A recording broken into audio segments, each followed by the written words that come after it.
Hello, everybody, and welcome back to another episode of Daffy's Roundtable.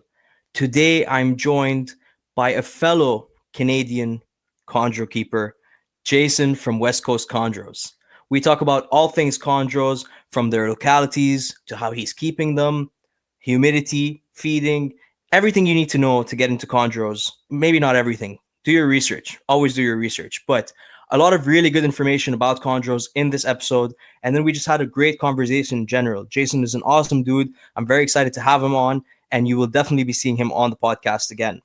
Also, for all of you listening and not watching, towards the end of the episode, at around the 50-minute mark or 1 hour mark, Jason actually gives us a quick tour of his chondros in his reptile room, and there are some beautiful, beautiful snakes. So if you get a chance to, if you're listening and not watching, whenever you get a chance to, maybe just check it out on YouTube. Um, Go check out those beautiful snakes and make sure you follow him on Instagram as well to see all the beautiful snakes that he currently has and all the beautiful snakes that he will be producing very, very soon.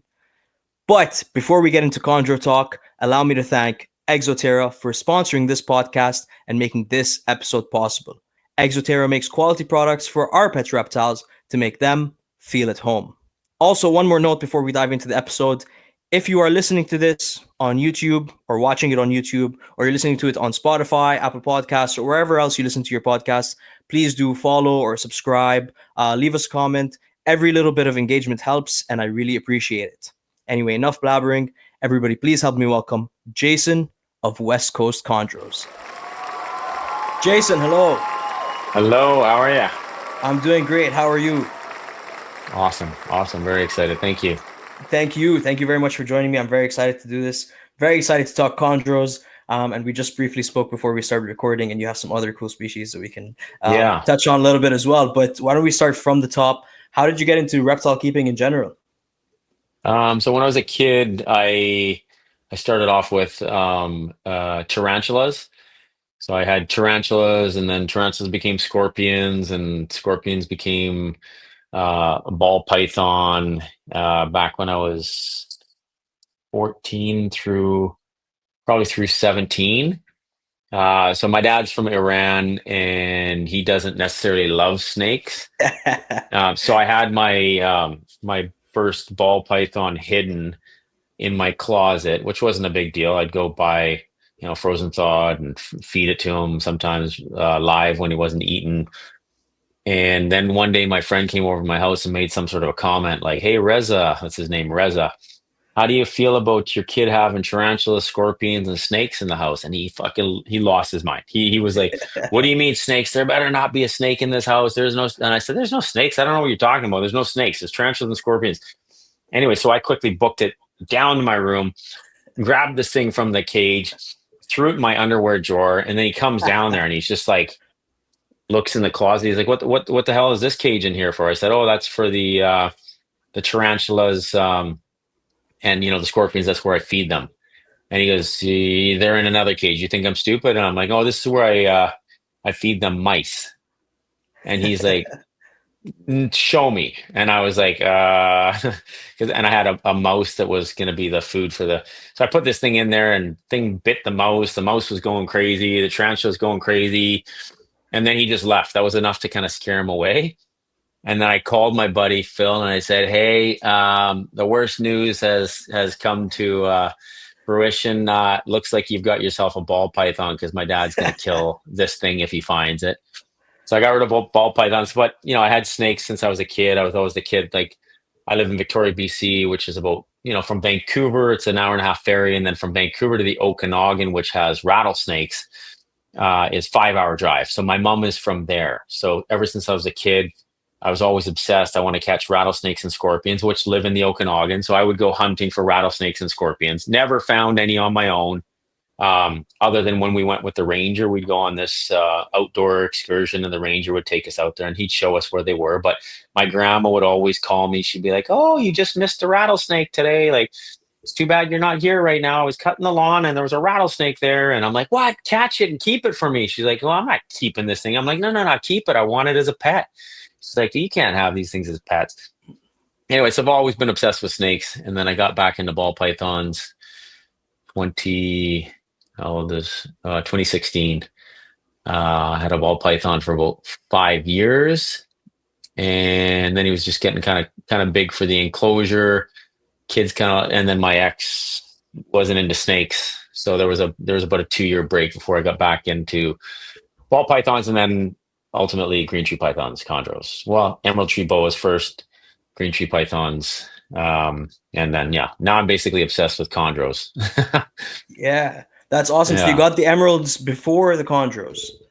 Yeah, I got the emeralds. Well, I was getting them both at the same time, but I got the two emeralds, a male and a female, from Jenny from Kings and Queens in Toronto, and then I got a chondro from Tyrone from Canadian Canadian mouse man. Mouseman.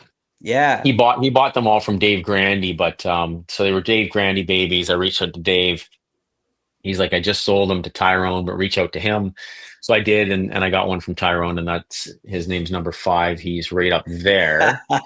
And he was number 5 in the litter. And there was a movie when I was a kid called oh, what's it called? He said number 5 is alive. Johnny, it was a robot. Why am I drawing a blank? Anyways, that guy literally is turning green as of 2 days ago. He's been yellow. He's about 50, or when I say it's about 15 or 16 months old, and it's just going green right now. Okay. I So the have I have OCC is happening. questions. I Yeah, have so many questions. Okay. sure. Where is Dave based out of? Dave Grandy Yeah. is, it's a good question. I think he's from Ontario, if I remember correctly. Do you know what his Instagram is? I'm just trying to confirm He- something here. So he's on Facebook is how I talked to Dave, and Maybe I'm not thinking of the same person. So I had somebody I'll reach show out you. to me. Yeah, Yeah, please, if you could. Um, I that's got my his first. that's his Facebook. It's just Dave Grandy. There's a Oh, scuba cool. He's a diving diver picture too. there. Yeah, Yeah, that's and awesome. he's a great guy. He's been, he just had another clutch. So somebody was asking about anybody in Canada have any green tree pythons. Well, Don Patterson, who's become a good friend of mine, and Yeah. Dave Grandy. I talked to Casey Keese quite a bit. Talked to John Zadro every now and then my buddy Daffy, who's become a great friend of mine. I talk to almost every day. So Yeah, so Jaffe's from Toronto. I see him at our that's right. reptile expos here. Yeah, that's Yeah, cool. yeah, That's very cool. I've never yeah. hung out with him or chatted properly, but like all our conversations, he seems like a dope dude for sure. Um, He's the best. He's the best. He's the best. yeah, Honestly, he's just such a good guy. that's awesome. We'll have to bring him on here as well. Hmm. Maybe we Yeah, can do an episode all of us together. he's actually doing an episode right now with Some of the Trap Talk Network guys. so right here. He's live right now, That's and hilarious. look who's on there. I think it's Steven Saltzman today. Yeah, that's They're awesome. waving Somebody's back. waving at you. Yeah. That's yeah. That's I don't know. Was that Jaffe? Yeah, that's Steven Saltzman. He's got on there right now, and I think they did John Irby's next week, and the problem is he doesn't film these like you. It's just Instagram live and then it Right. disappears. So if you miss it, you can't watch it again. But who else did he just have on there? He's got some bangers on there. He's got Dave D next week. Is this Jaffe's Instagram? Yeah, it's Jaffe and We what's got to his do a name? Jaffe and Daffy episode. Bomb Projects. Cool. Okay. Uh, Yeah. Yeah. what's his name? Why am I drawing a blank on his name? It's I'm not KG. sure actually. KG. Okay. KG, yeah. I His gotta real get name's familiar. Kylan. Okay. Cool. Kylan. Yeah, I gotta get familiar with some of the um, some of the Green Tree Python guys. Yeah, I mean, there's a bunch of them, right? So it's a pretty good community. Honestly, they've all been very helpful, and they take the time to answer your phone calls. And like if you're a serious person, most of them will take time. Most of them aren't super high pressure car sales type people, and I appreciate that because I'm in the business of real estate, so I'm a salesperson, but I don't love being sold on something, right? Like I think that Right. the universe will give you what you want, what you need, so to speak, organically, and you don't need to pressure somebody into making a decision that, I mean, ultimately we're talking about, if it's a t-shirt and you want to pressure me into buying a t-shirt, that's one thing, but you don't want to pressure somebody into buying a live animal that requires 15 to 20 years of maintenance. And and loving and caring and cleaning and all that kind of stuff. You want that person to have done their research and be ready, right? Yeah, absolutely. It's not something you can just, I'll sell it and No, they can deal with return. it. They have to be ready for Yeah, your return. Exactly. yeah, Yeah. yeah, So sorry, I was looking this whole time. I just wanted to get back to this really quickly because this is funny. So Dave Grandy, who yeah. is Atlantic Herpetological on Instagram, Okay. um, actually reached out to me when I posted a picture of my chondro, and he Yeah. said that's one of my babies, and I got my chondro from Ty, Canadian mouse man. Oh, you did. I did. Ah, So we Atlanta. they Oh, may there he even be is. in the Yeah, same. We may even be in or the Chondros may even be clutch mates. How long ago did you get yours? Or yeah. number five? I just followed him. Then thank you for that. Sweet. Yeah, of course. Number five. I got in last June. So I think he was born in March. Okay. Is that I in the think same clutch? is it a Jaya Jairu. Aru? Okay, so our Yeah. Chondros are probably from the same clutch. Mine is still yellow. Okay. Still has not started the Well, OCC. mine's like half yellow, half green right now. Cool, good to know. Okay, that Yeah. was gonna be one of my questions is because this is my first chondro. I was gonna ask you like Yeah. when should I start expecting it to start turning green? Um, Well, somebody else just messaged me that has. I'm drawing a blank on who it was that has a clutch mate from ours too, and his just went fully green like a week ago, 2 weeks ago, maximum. He just said one day it was yellow, the next day it was like partially green, and then the next day it was like green green. wow. Okay, So it's probably any day for you. so she's the slow one then. I say I she. I don't. guess I so. haven't sexed her yet or sexed Yeah, it yeah. yet. But Mine hasn't been sexed yet either. So, but I've learned a little bit of what I think is a way to tell their sex based on perching style and okay. movement at night because I can see what the females typically do versus the males, right? Like my males are wanderers at night, and then the females just kind of sit there. Like that one's a female, the one below is a female. They basically sit in the same position, extend their head, they're looking around, they're tongue flicking when you walk in the room, but and they will wander sometimes, but as soon as the lights go off, that one's a male. He's He's off. wandering. That one above me is a male. That one's a male. Those guys are all over the place wandering. Those two need to come out of those two enclosures. So I've got four new enclosures coming from Greg West at Cornell's. Four more of these, all wrapped with nice backgrounds and stuff. And I got a Herpstat 4 coming. So those three will move into one of those 3x2x18 enclosures. Yeah, You could say they might be a little bit small, but they feel comfortable. They've been thriving. They're eating. It's not like a stressful move, in my opinion. Not that I know much, but I'm just going to move them from one cage. I'll just put their enclosure into a new enclosure, open the door, and when they wander out at night, I'll yank that enclosure out and put the perches back in there and let them transition properly because they actually barely like. There's not that much space in these things. These are 18 inches by 12 by 12 and these males are wandering every night. They're all over the plants and knocking things down, knocking the perch off, hitting the water bowls. So I just think they want some more space. that's awesome. Yeah, I that's actually how I found you, by the way. Mm, When Greg posted the enclosures, or maybe yeah, you posted the enclosures and tagged Greg or something. That's how yeah, I I think so. And first found your Instagram. you were in my junk mail or whatever. That's how I found you. I just went into the on Instagram the junk folder Oh, the requests. request. But yeah, but most of the time somebody follows me. There's no request. It's just like I don't have it on privacy settings. But Oh, interesting. if I show you on here and I go into like messages and you go into requests, right? And Oh, then like spam. it's spam. Yeah, yeah. Well, it's in the request folder. So actually there's one of my realtors, but it's like somebody says hi. I don't know who that Yeah. guy is, or like, can we share your post? I don't know who that is. But there's some girls that are like, "Hey, you look cute. Yeah. Follow my other account." I'm like, "Look cute." There's not a photo of me. You know what I mean? Like The it's a snakes bunch are of cute. snakes. The snakes are cute. Yeah. They're hitting up the snakes saying they look cute. So yeah, that's how I found you in there. I was like, "Oh God, here we go, another chick. Hi, you should follow my main account." And then all of a sudden, I saw you. I'm like, "Oh, wait a second." That's weird. Why That's is it not a even in chick. here? No. Yeah, Yeah. that's good to know. Actually, thank you for telling me. I need to check if my Instagram has been marked as spam or something. That's very weird. Yeah, I don't really know how it works because my main page is a real estate channel called at Binab Group. So my name is Jason Binab, and I own a company in Victoria called The Agency. That's they're in Ottawa, they're in Toronto, they're in Montreal, they're in Vancouver, Calgary, Cool. Edmonton, all over the United States. That page is open to the public. I got 21,000 something followers there. And sometimes I check the spam there for real clients, real people. Will be like, hey, what's the details on that home? How much is that home? But most of them are like, hello, can we promote your home? $1,000 a Yes. month, or sick Yes. saying you're cute, follow my, OnlyFans account or whatever. But yeah, I wasn't expecting that on the snake page. So when I saw you, a real person in there, I'm like, what the hell? How did that end up in there? I'll just accept you. Yeah, I'm glad you did. I'm glad we could do this. Yeah, It's hilarious. yeah, That's cool, man. Very cool.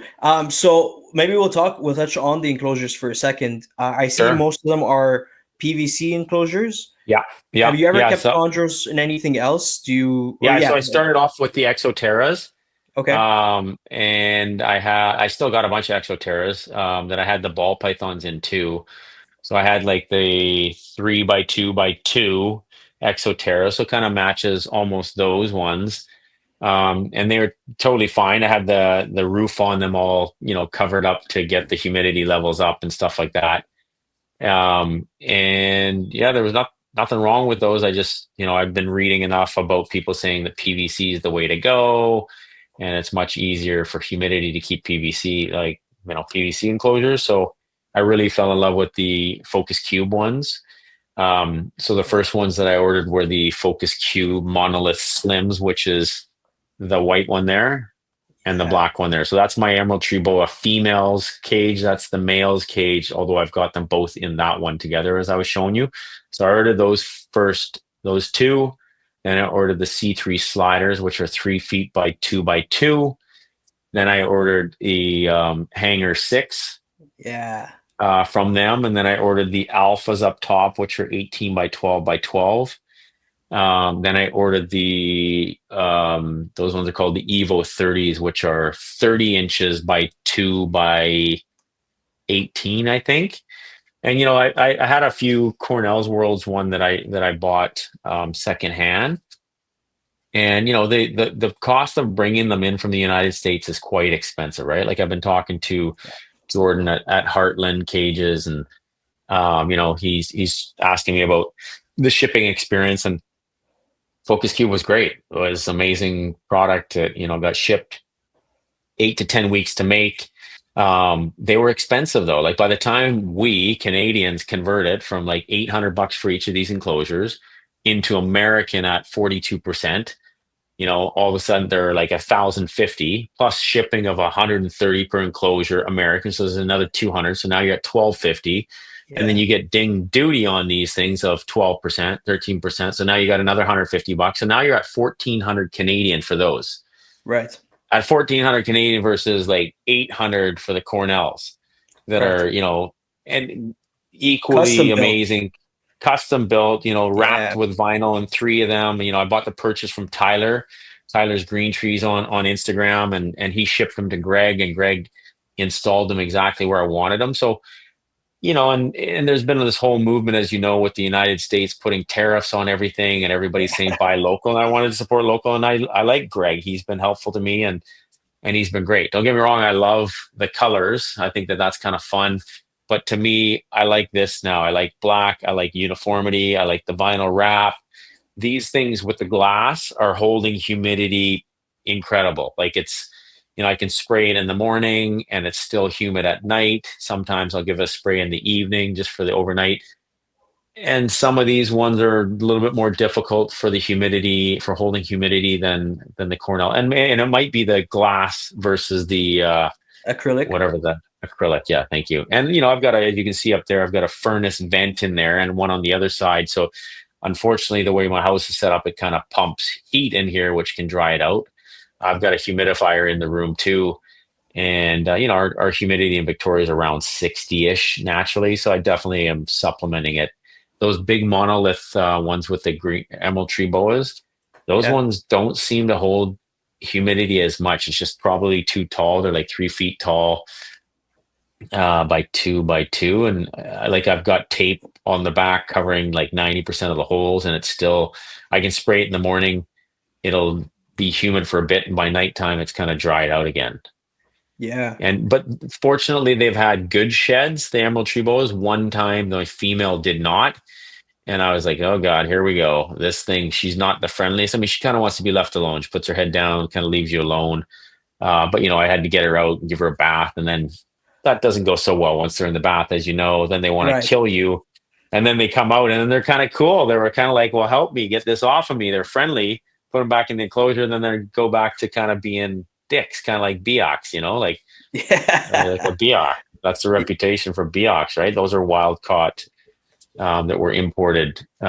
Jenny had them and had them living with her for a long time before selling them to me. So That's very cool. they didn't just get flown in and then right to me. So That's very cool. And you've paired them now, so fingers crossed you're able to get some cool yeah, I babies mean, out I of them. saw a lock the first night. I haven't seen last night. I wasn't sure if there was a lock or not. They were there. Their tails were kind of intertwined, but it's nighttime and I'm trying to kind of give them their space, and I don't have a camera in there. But I'm gonna separate the female soon and feed her. The male's off food. He doesn't seem interested in food. I think he just wants the lady. Yeah. But I'll just give her, a small meal, then probably put them back together again. I'm keeping humidity extra humid in there, doing a temperature drop, and we'll see how that. Not we're going to see how that goes. This is what I talk about. I'm going to have a litter with those two. I had to think clutch or litter. I'm going to have a litter with those two this year. That's what's going to happen I in about like it. 190 days. I love it. I love it. It's happening. Not Positivity. not It's not oh, happening. it's happening. I like Not it. if, it's happening. That's I'm right. manifesting this. I'm manifesting that successful wrap, Yeah. successful lock. Yeah. Fingers crossed. I don't. I said this on a podcast a couple of episodes ago, and I could very be wrong because I didn't even know Mhm. who you were at the time. But I don't think, Yeah. and correct me if I'm wrong, but I don't think anybody in Canada is currently successfully breeding emeralds. Is that true? Hmm. I don't know enough breeders of emeralds, and I know that Canadian Mouseman had a litter Oh, okay. last year of northerns, of basins, right? Sorry, not Cool. northerns, of basins. And I was in talk with him about one of them, and I was like, you know what? I talked to Socrates. Socrates kind of said the same thing. He's like, if you're passionate about the chondros, stay in your lane. Don't do a little bit of this, a little bit of that. Just try to focus, and that makes the most sense. Because in real estate, what I teach all of my agents, and I own an office with 40 realtors, is if you're going to focus on something and you want to specialize in something, you don't do a little of this, a little of that, a little of this, a little of that. It'd be like a professional, like we're Canadians, so we talk about hockey, right? Like if you were training to be in the NHL, would you do a little bit of downhill skiing, a little bit of powerlifting, a little bit of BMX, dirt biking, No, you'd be road on the ice all the cycling, time. rowing? You'd be on the ice all the time. Why? Because you Right. could get injured.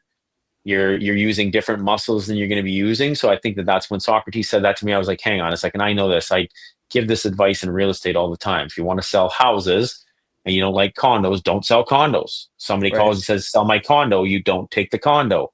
You refer it out. Why? Because you got a greater mindset. You believe that all the goals I've written down, I'm going to achieve them. So if you go chase stuff that you didn't tell the universe you wanted, I believe the universe is testing you, saying, how dedicated are you? How sure are you you're going to be successful? Oh, you're chasing business you said you don't want. Therefore, I don't think you believe in yourself. Like that's the way I interpret the universe and manifesting positivity. So when Socrates said that, I was like, okay, no more northerns, no more, not going to get a basin as beautiful as they are. Other than those two that I have, which I find are very beautiful and incredible. And for some reason, if they were not to be successful, I would just keep them as beautiful animals. I mean, they're fun to watch. The colors are incredible. They're so big and they crawl around at night and they're always moving. And I just find them fascinating to look at. Yeah. Are there? That's first of all incredible mindset to have. Are there many Mhm. different differences in the behavior between them and the Chondros? Uh, I mean, they both in the day sit there and do nothing, Yeah. right? They're both species are kind of timid. You open up the cage, they're kind of looking at you.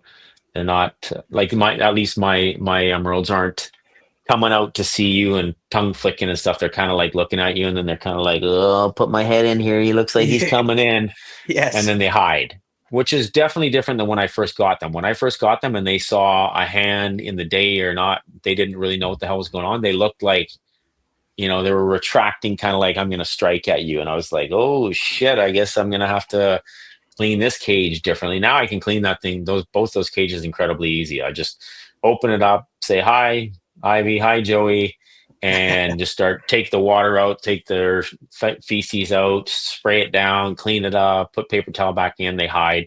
And if there's ever a time where it's kind of close to dinner time and I don't want to find out if they think I'm dinner or not, I'll just spray them a couple times and then they both pull their heads in and then I clean You're because not getting fed right now. Yeah. no, yeah, you're not getting fed. You let them know, and because their feces stinks way worse than a than a chondro. Chondro. Interesting. They're Okay. big. I don't know. It's just different. Like my Yeah. girlfriend, when we come downstairs, she'll be like, "Oh my god, it stinks down here." And like I've got windows open in here all the time, but she'll be like, "Ew." I'm speaking of this. I'm going to open a window, but she'll be like, "Oh, I think one of your emeralds I think one of your emeralds took a poo because it smells. And if it's not them, it's the ball pythons, kind of like I mentioned to you before, when they're shitting in the rack and then they're crawling through it. And they most of the Sliding time it it's in their everywhere. water. It's in their Yeah. water, and then they knock the water bowl over, and so it's all over the place, wet and brown. And you're like, ugh, Yeah. Yeah. gross, No, right? chondros seem to be relatively clean compared to. I've never kept emeralds, but at least compared to ball pythons, I agree. Yeah.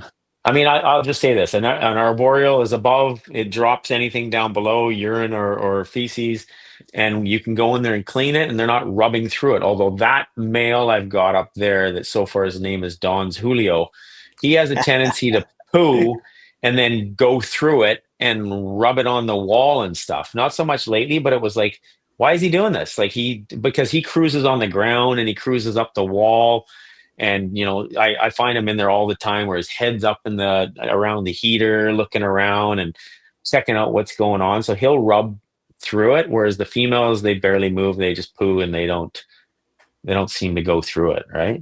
Yeah, that makes sense. It makes sense. Yeah, Okay, so jumping off the poo, yeah, yeah, yeah. um, you mentioned, going back to your past conversation, your past comments, you mentioned focusing on green tree pythons.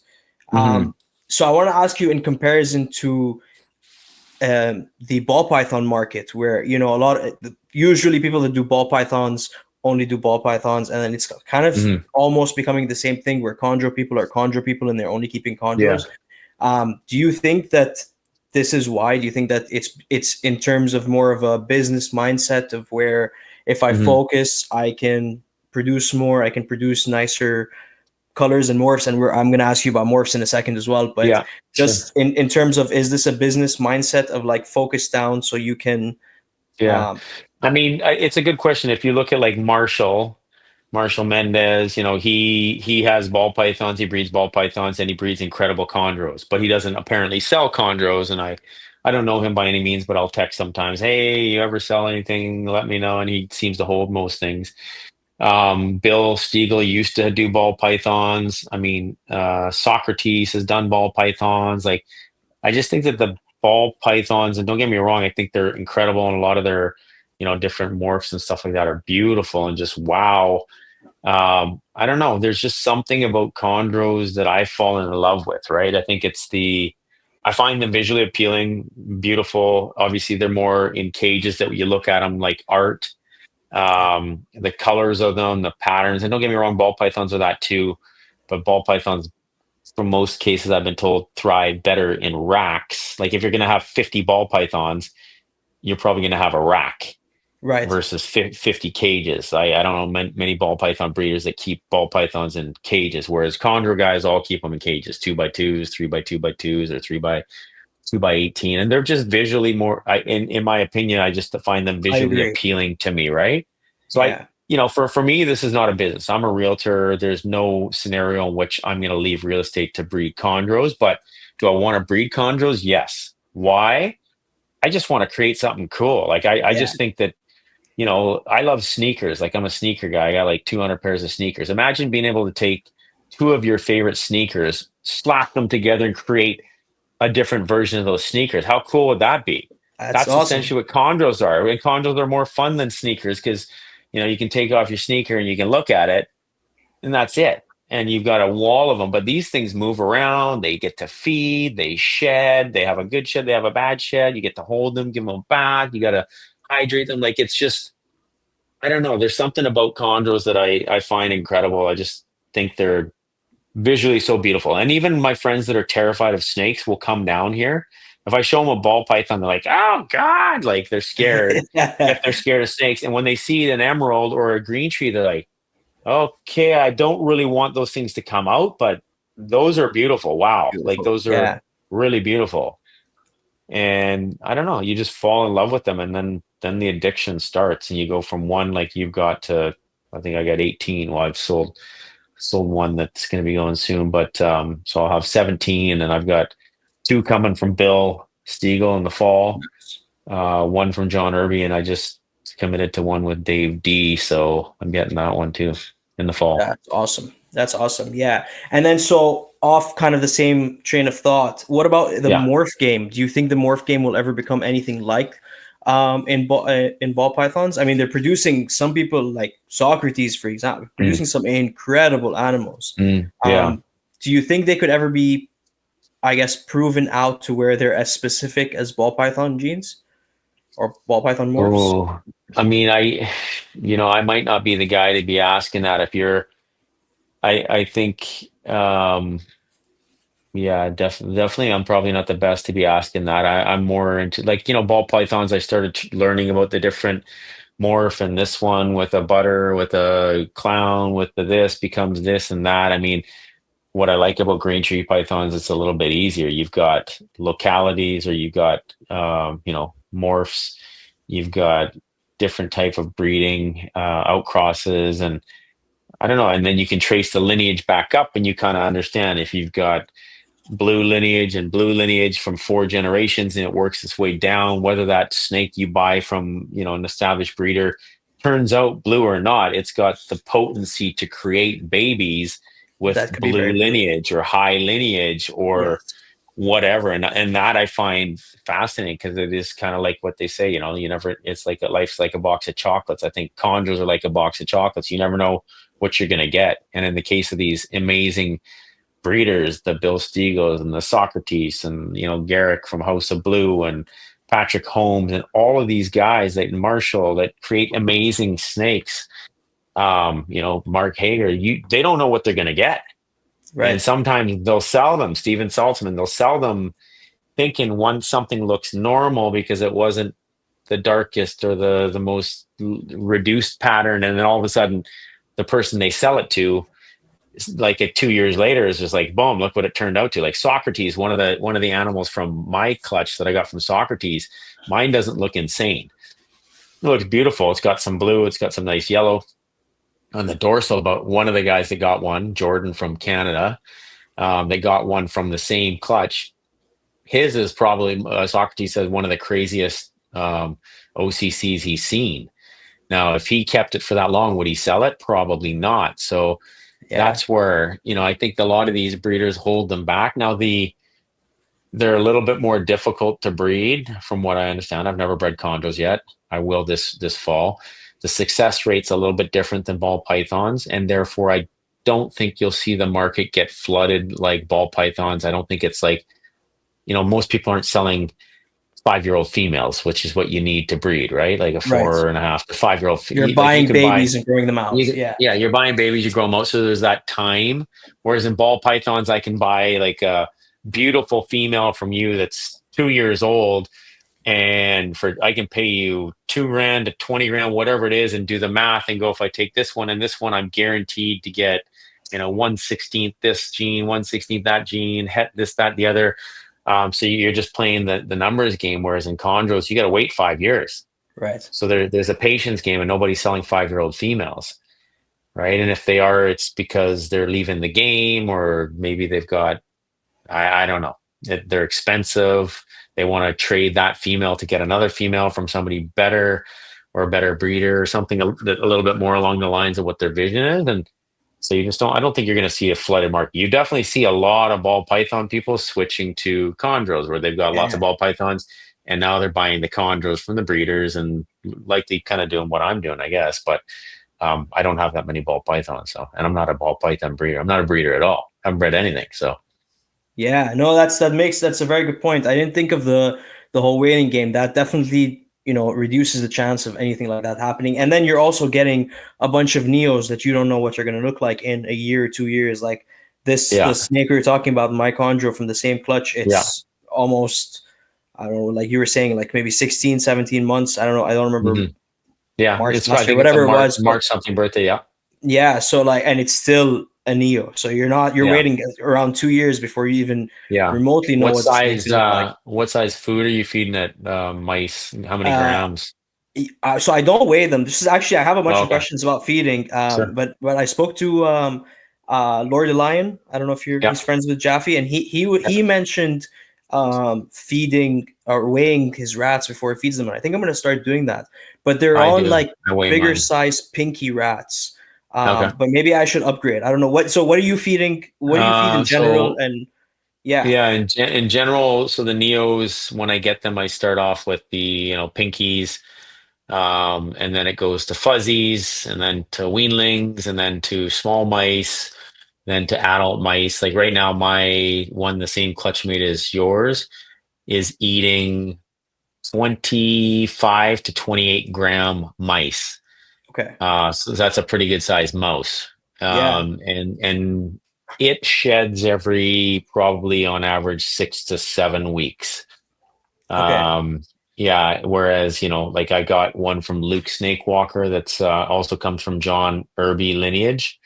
It's from his Diego times I can't remember what else, but which Diego's got Soul Train in it from John Irby, and that one's tiny. So I'm feeding that one like 4 gram uh, pinkies or fuzzies. Sorry, I'm doing 4 gram fuzzies, but it's 1 year old. For whereas my other 1 year old, which is from I got one from House of Blue direct from Jordan from Tri City. That one's 1 year old. That one I have no idea how many grams it weighs, but it's eating 20 gram mice versus the other one I got from Luke, which is a little on the small side, that's eating 4 gram.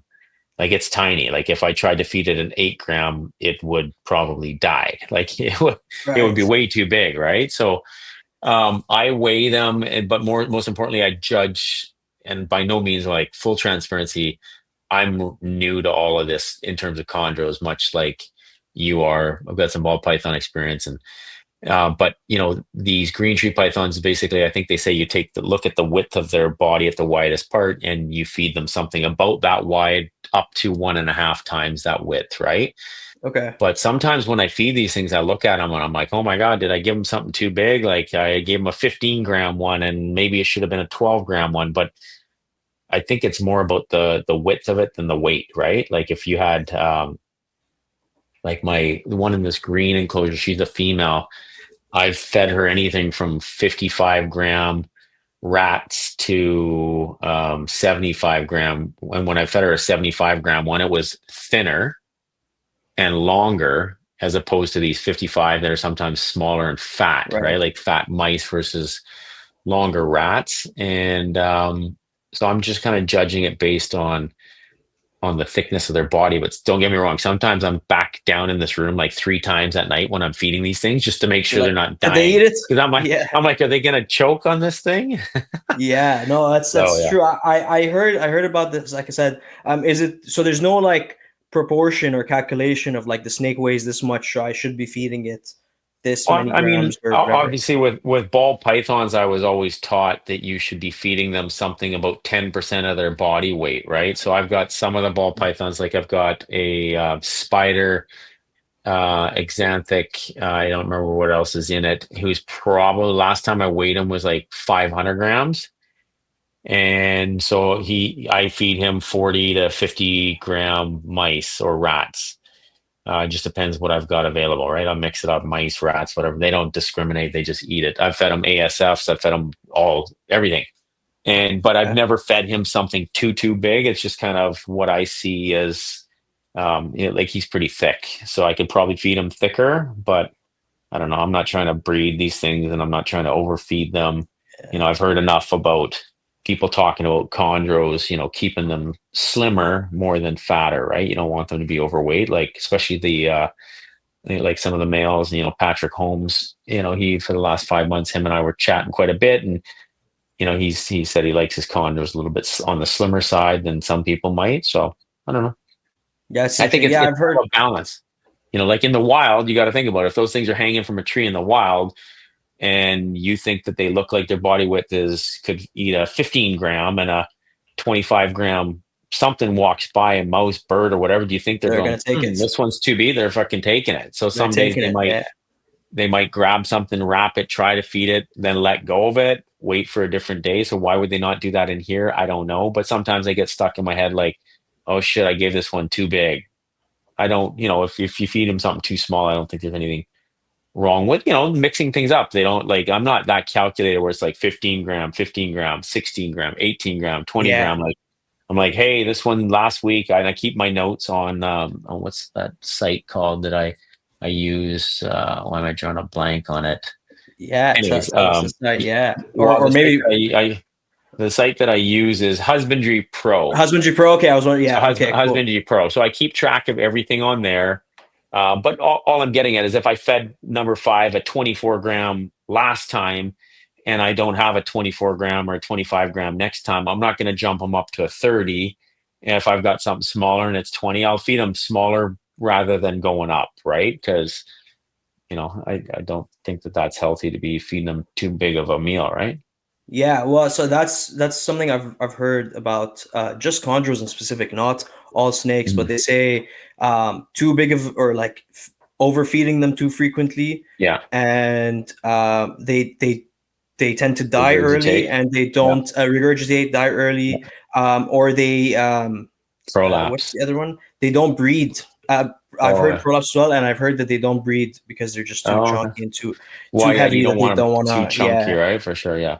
I mean, yeah, it's a balance. I think in the wild they would figure it out, and I think they say that these animals don't move that much; they just kind of stay there.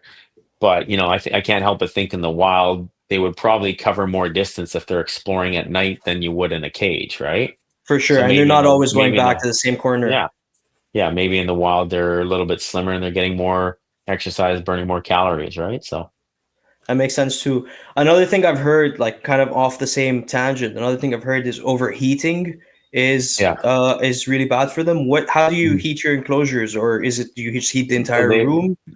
No, well, the room itself is probably ambient temp. I mean, I can use this thing right now. So the ground at 70, 72. So it's probably 70. I've got a couple windows open. Yeah, that wall's at 70 Fahrenheit. So it looks like the ambient's probably around 70 to 72. And in the enclosures, I've got the sensor set at around 8. Well, it depends. What I'm trying to get is a hot spot of 86 to Okay, 87 Fahrenheit. And then obviously the bigger the enclosure, the cool spot will be probably 80 in the daytime. And then I do a little bit of a temperature drop just based on what I've heard from Bill and Marshall and Socrates and everybody else of a couple degrees. Um, and yeah, I think on the Neos it's less. It's just kind of more consistent. right. Yeah. Yeah, and do you use are you using heat pads or heat lamps or Yeah, I'm using radiant heat heat pan. panels? They're all radiant heat panels in all of Cool. these, and then the Hanger 6 that I've got over there is Has a heat tape? belly heat tape, and then the Focus Cube white one up there that I've got. Also, that's a hatchling hanger they call it. So that one I don't They're have anything gorgeous. in there. There's what 3, 6, 9, 12 in there. So when I have babies, right? When I have babies this fall, Yes. they'll go When, in not there. if. Plus, yeah, not if. And I've got these ones here too, where I'm sitting. I'm using this as a desk, but it's kind of this setup. Oh, So cool. there's room for 12 or no 15 more there. These ones are all just your electric heat at the back, right? Back heat. Cool. And then when I do that, I'm just basically, setting the temp so that it's a hot spot closest to the tape at 86. Sometimes I guess it's 80. And these things fluctuate a bit, so I'm checking temperatures quite often. And then when you've got them stacked, I guess the challenge you get there is the bottom one We'll heat the has top. the heater up top, which heats the Yeah. bottom of that one, where that one heats that one.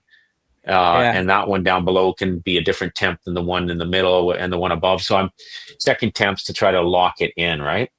Yeah, no, that makes sense. And what are you raising the neos in? Are you using little tubs with Yeah. kind of So these are perches? the 6 quart. And then I Okay. just put these little, whatever they call them in here, And put zip, zap, or something electrical thing. And then I just use a little, what's it called? Hanger rod that I cut, measure it into that, and I just put it in there. Or sometimes I'll show you this one. I've been buying bamboo also, as cool. opposed Okay. to the wood, which can mold. I don't think the bamboo seems to mold, so I just buy little bamboo at your hardware store and cut it. This one won't fit in here, but then they seem to the little, I don't know what size it They is, sit whether in the it's little 10 mil. used or whatever. Yeah. And Yeah. then I keep one of the sides open. So when I pick it up, I slide, one's locked, one's just pops it off, and then Cool. if I want to clean it, I'll put them on another empty one sitting like that while I clean their enclosure with chlorhexidine and change the paper towel. I use paper towel substrate for the Neos. I know Socrates and Bill talked about just using water in the base of theirs, which I've done that too. I find on the paper towel, if they take a dump or urate or something Easier to like that, clean. and it's in water, it's gross. It's just kind of everywhere, right? Yeah, no, that makes sense. So, okay, and first of all, I just to kind of add to the conversation, I use 3D printed. Maybe I'll run and grab one and show you, Yeah. but they're like little perches, 3D printed Oh perches. yeah. Yeah, I think I've Um, got those too. Let me show yeah, you. I got these ones from a guy in the United States. I've seen those in. I think it was Jaffy's posts. Yeah, they have the I space just for the put little put I water just bowl. Yeah, a little water bowl there, a little deli Yeah, cup that's or cool. whatever.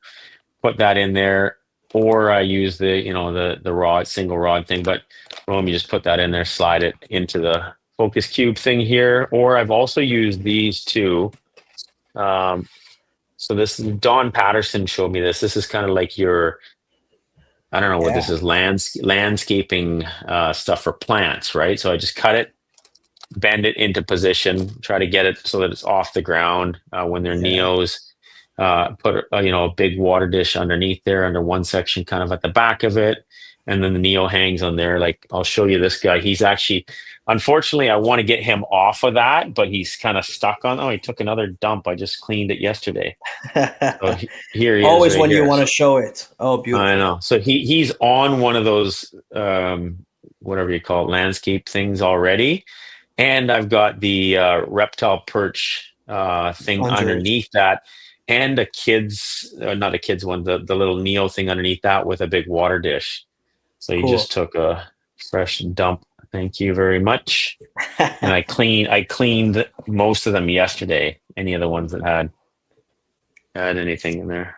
Sometimes they wait for you so they can do it right the next day. Oh yeah, yeah, yeah. Anyways, I That's was going to show interesting. you that stuff. Yeah, no, that's very cool. And so, okay, so you mentioned the water on the bottom. So I'm using this as like almost a learning experience in negotiating because Sure. I don't Yeah, speak yeah. too many We're learning nursery together. pythons. Yeah, there we We're go. learning together. Using water at the bottom, Yeah. obviously helps retain humidity and all that. How Yeah. humid in general are you keeping them? Like you mentioned earlier, you're spraying the adults every morning. Are you spraying the neos Yeah. that often as well? Yeah, I am. I'm definitely trying to keep humidity up 70s to 80s. 80 ideal would be, from what I've seen, is if you can keep it around that. Victoria is slightly humid. We're not overly humid, so You're a lot more humid than we yeah. are over here. Are we? Yeah. What are Yeah, you guys hovering like around? Are you dry? 30, 40. Yeah. Okay.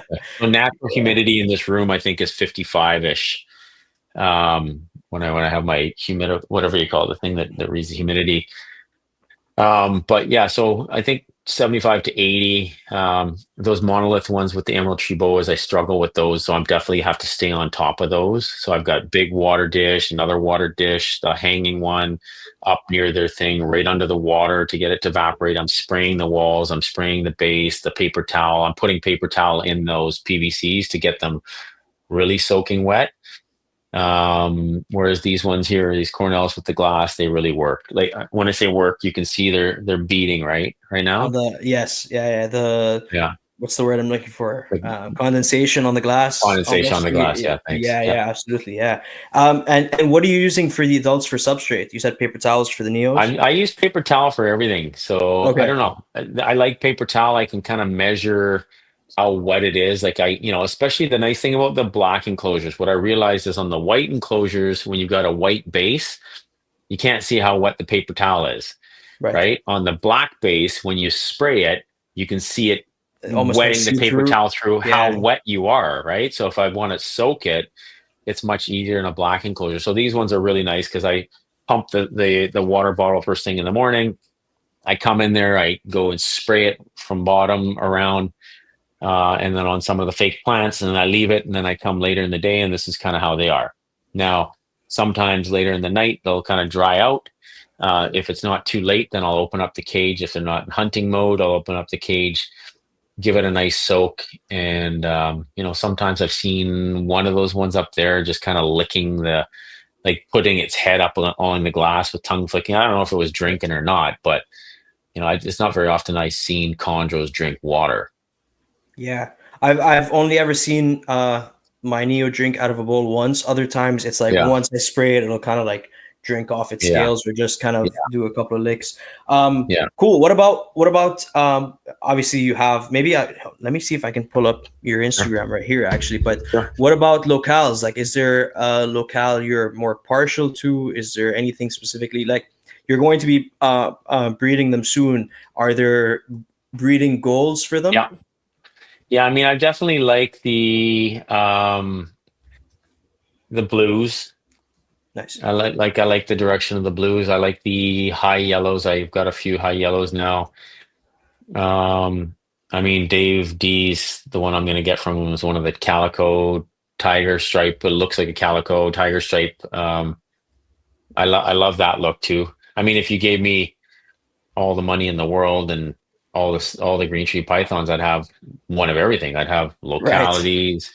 I'd have the blues, the yellows. I'd have everything. I just think that they're just different types of art. Just if you like art and you like abstract art, doesn't mean your whole house is abstract. You could have scenery or animals. So locality, I've got a maniquary, a Prada maniquary in that enclosure up there. That one was a Gary Scavino GS Reptiles that I got from David Trong from Gulf Coast Chondros, and I got that one up there is from David also, and that one's from a mock pepper Joan Collins Pygar. So it's got like black melanism, green with some blue outlining, not crazy extreme phenotype, but yeah, I don't know. I like the localities. I guess I do seem to like the look of the Maniquaries.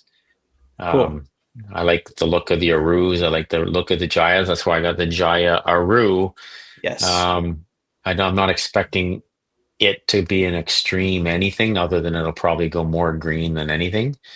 Cool. It's the sweetest demeanor of all the snakes I've got. Like it's the one that I take out and my kids and I'll just kind of let go through our fingers. It's never bit. It's never looked scared. It's just kind of like pulls, retracts in or That's number comes out. 5. That's number 5. Yeah. That's awesome. Okay. Yours must be similar in terms of It's temperament, no? well, so I have nothing to compare it to, but Yeah, true. I've been in the hobby for quite a while, and obviously I've Yeah, seen other people with their green tree pythons, yeah, and it's always been like not a pleasant, like it doesn't look like it's a pleasant experience handling them. yeah. She's a sweetheart, or again, I say Hmm. she. I don't actually know the Yeah, sex, but she'll let me pick her mm, up. She'll yeah, like no problem. Yeah. yeah. Yeah, I mean, I've got Biok down there, Biok in the middle, Biok over here. This one over here is fucking nasty. Like if you open it up, it's looking at you to tag you. And when you walk by at night, it just constantly hits. its head The glass. against the plastic, and that's why I keep it in there. I feel like it's gonna break its jaw if it hits the plastic. So it's And true too what they say much. that the Biak attitude. Yeah, I mean, my experience is, 3 Beox, and none of them do I want to hold. Like I've held them all when they have, one of them had some stuck shed, and so did the other one, and the other one's not. That one down below there is a big female, high yellow. That one used to be super nasty. If it saw you, it was snapping at the glass. Now it just keeps to itself. So does that Interesting. one up there. It's a male. But then the other one down below, that one doesn't stop. It just tries to tag the glass every time. When I gave it a bath and brought it out, miraculously, it let me help pull the skin off of it and was okay. And it was kind of like just avoiding me, but letting me get the skin off. And then as soon as I got back in the cage, boom, it wants to tag me again. Interesting. It was The like it cage was like its defensive. memory. Yeah, yeah. I'm home So I again. mean, Time to bite. yeah, I mean, yeah, I guess they say you like that about a snake because the feeding instincts, like the one I got Right. from Socrates in the middle, there is a high yellow female, and she tried to bite me the day I got her out. But she always looks like she's ready to strike at nighttime for sure, and Yeah.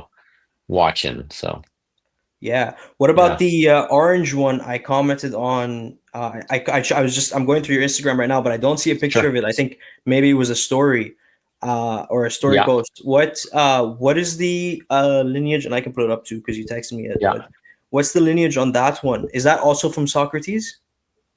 Which one is it? Do Hold I? on. Yeah, I can, I I can. put it in the story. Was it today? No, it No. was a couple of days ago before we first started chatting.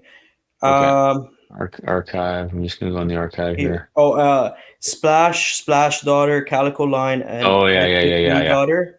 That This is, one. I don't have the picture of it anymore, but I have the That picture of the one. parents here. It's Oh, that that's one it. there. Yeah, yeah. Sorry, yes, Yeah, I wasn't looking. Yes, that's the yeah, one. yeah. So That that one is, I there. have never seen anything so orange. Like that's incredible. I'll show you it in person if you want. Yeah, yeah. Please do. Yeah. Yeah. Um, up here. I'm just here to geek out about chondros, so please do. Okay, this one looks like it's starting to change its color. Already, just Like in off turn, the last couple of days. well, it looks like it's getting faint. Yeah, incredible. So So how it's old is this hiding one? it's hiding its head right now. So now the tongue's flicking. This one's about a year old. Ah, that's cool. That's such a cool snake. Yeah, and when I say it's changing its color, I mean it's looking like it's when I got it, it was in shed, and then it shed pretty quick after I got it. Um, it's about a year old. I've got all the dates, the birth dates and stuff like that for all the snakes. But so I showed you that one, okay? Yeah. Did that one take a dump too? Let me show you this other one. This is the Luke Snake Walker one. Okay. Now I just showed you that one. Now look at how tiny this one is compared to that one. Wow. Yeah, I This see. one, I this see a one's this difference. one's 1 year old, and this one's eating the Yeah. 4 or 5 gram fuzzies versus the other one, which eating like 16 gram. But the red on it But is incredible. this one's beautiful, a very nice red, very Yeah. reduced pattern, but like kind of black in there too. So cool. And so this one hasn't gone through No. OCC yet. And actually, while I bring up OCC, could you maybe break down for the listeners that don't keep green tree pythons what Yeah, OCC is, it's even the though they probably have already heard of it? ontogenic color change. So basically, all of these snakes will go through. They're born yellow or red, Red. and Yeah. they will switch to typically some sort of green, in which designer green tree python breeders have wanted them to go blue. Yeah. There's also calico and everything else, or high yellow, which stays yellow Right. with very little color other than yellow. And can I show you this one? Yes, please do. Yeah. This one is a nasty female that kind of keeps to herself now. So this is a Biak female. So you can Look at that see, yellow. so she's yellow with green with white diamonds. And And she's I'm just, already gone through OCC. yeah, she's like 4.5 years old. Just So this is pouring some what water in there. yeah, You see yeah. that? I just Gotta pouring get the the water, but humidity up. that's the satisfaction of the black base, right? You can see it immediately. Yeah. Hmm. So she's done morphing and will look like that.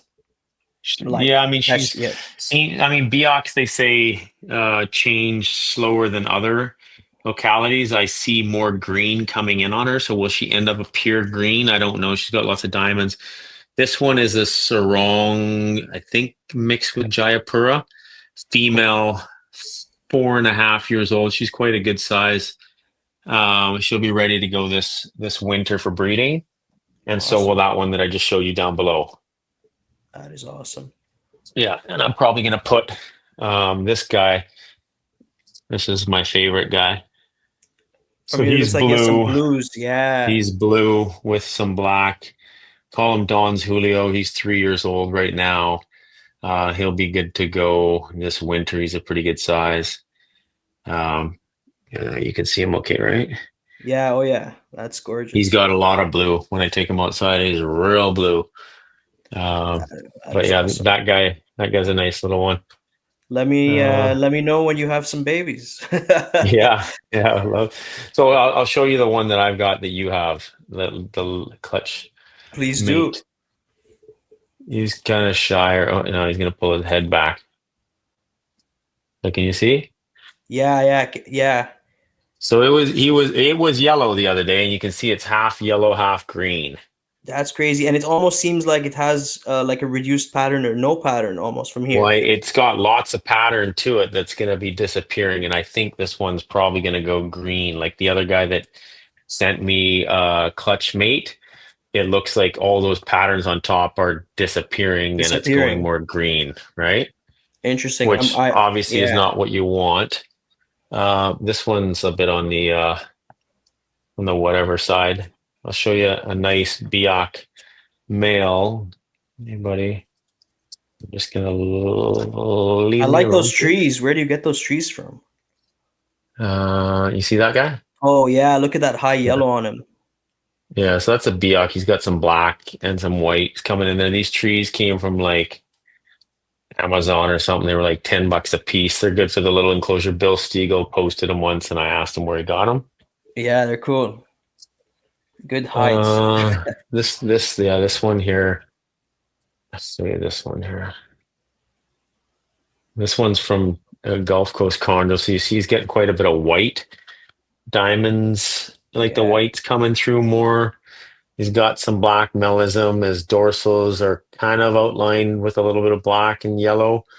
Um, he's getting a little bit of black, not as crazy as the parents, the lineage on that one. This one, I love this little one. This one is probably going in shed. Can you see it? Yeah. Right there in the back. So Yeah. that's a Texas Chondros from Mark Hagar Cool. production. It's Bolo times Lira, so it's got some Mandango, some Calico. And that's a female. Um, Pretty cool Cool. snake. This one, I absolutely love this one. This one's a Bill Stiegel freight train times pink. Can you see it? Yeah. Could you Yeah, lower it a little bit, the camera a little bit? No, downwards, the other way. like that. And the I other can one see thing. there. Yeah, that helps. Yes, there we You go. see it in the back? Okay. So Yes, that one's that's good. freight train times pink. So it's got blue on it. It's got some black melanism. Now these things look massive in photos, and when you see them in person, they're tiny. Like this guy is eating 17, 18 gram uh, mice, right? Wow. Okay. But then if I show you this one here, so can Yeah, you I see see him it. Yeah, or yeah. it? That's the Socrates, Amy Rose times Lime. That one, the litter clutch mate, sorry, not litter, the clutch mate from Jordan from Toronto is the one that's going through this crazy OCC. This one's got Okay. black in its face, it's got some blue, got some yellow diamonds, quite nice looking, but looks like more green than blue. This one here I'm going to show you. This is my female designer from the same guy that I got the male designer up there, the blue guy. Yeah. Oh wow. So she's quite blue. Like I don't know if it's coming Yeah. through in the camera, but like It's green underneath with a light blue wash over almost the whole body. If And what like a comes yellow up the speck camera, maybe. with and nice yellow dorsals. So she's Yeah, a 3-year-old female, and that's her brother up there that I showed you. cool, Yeah, cool. and So you have quite a few pairs that'll be ready to go soon. yeah, yeah. I mean, she's probably a year and a half away. And then this Cool. one here that I got, that one's an incredible. This one comes. Can you see that one? Yes, Yeah, that one comes from Christian Stewart times John Irby Calico. That one turned out to be a male. I like the Uh, black on it. yeah, he's looking like he's gonna go into shed, getting a little bit on the dull side. But smashing food, no problem. 30 gram is what I'm feeding that one. Um, So can I cool. come over here? This one, I No, absolutely love this one. You can see? I can. Yes, I can see it. Yeah, Yeah, now I can see it right better. there. Yeah. So that is a Patrick Okay, what am I Holmes. doing? That's Oh, his female. Yeah, I'll let you figure it out. I'm just trying to make you bigger, but it's not working. Sure. No problem. I wonder if that'll work. There we go. Okay, so Cool. that one's Patrick Holmes. This was his female called Clover. Um, she's incredible. I absolutely love her. Her pattern is beautiful. Obviously, he's got some Biak lineage in there. You can tell from the Biak snout. This one here is from Socrates, a little on the shy side. Let me see here. I don't want to get bit. Can you see behind that Behind the tree or plant. not? Yes. Yeah. Yeah. Uh, I don't know where her face is up there. Anyways, you see that that one's like a 2.5-year-old female. She's mostly yellow. She's got some green. Yeah. She's Almost like definitely a on lime the green yellow. yeah, yeah. And then this one, I absolutely love this one. This one's one of my favorite looking. This one's from the House of Blue. That's some You see cool that? patterning on the dorsal. Yeah. Yeah, that one's from Pluto times Siren. I don't know the sex of that one. It's got a lot of blue, nice big blue down the dorsal, nice yellows, great feeder, cool pattern, cool head stamp, beautiful eyes. Yeah, that thing. I That's love that gorgeous. one. Yeah. Gorgeous. Yeah. I can definitely see why. Yeah. And then this one here is my nasty My Biak going into shed. Can you see it? 1 second. Could you lower the camera a little bit? I Yeah, don't that's want to better. get too close. Yeah, yeah, no, that's Yeah. perfect. So this one will turn around, look at me soon, and starts hissing. Can you see it? I can see it. Yeah. What's Yeah, yeah. it's an That's interesting a pattern Biak. on it as well. Yeah, that's a Biak male. That's very cool. Um, and then here's a Manaquari female, 4 years old. This is the Gary Scavino one that I was talking about. Just shed the other day, so she's looking incredible. Can you see That's her? awesome. Yes. Yeah. That's Yeah, so she's beautiful. got some nice blues, nice big yellows, some black around the diamonds there too. She's 4.5, so she'll probably be ready to go at some point too. Um, yeah, That's awesome. Very cool, man. You have some beautiful animals. yeah, I'm blessed to Beautiful have these animals. animals. I've had some Yeah, for real. good people have sold me some of these, and I'm going to be getting a few more incredible ones from Bill, Dave D, and I've got something from Garrick from House of Blues at some point. Very cool. Trying to figure out shipping date because bringing to Canada, we can only ship during spring, so May and June. Before They it's too won't hot. ship before it's too hot. They won't ship July, August, September, depending on the weather. So probably mid September through August, sorry, through October.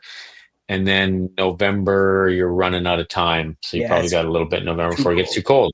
So Yeah. we've got like a 2.5 to 4 month window where we can bring in snakes from the United States And before is it it's too easy hot or in too cold. terms of permits or licensing or whatever?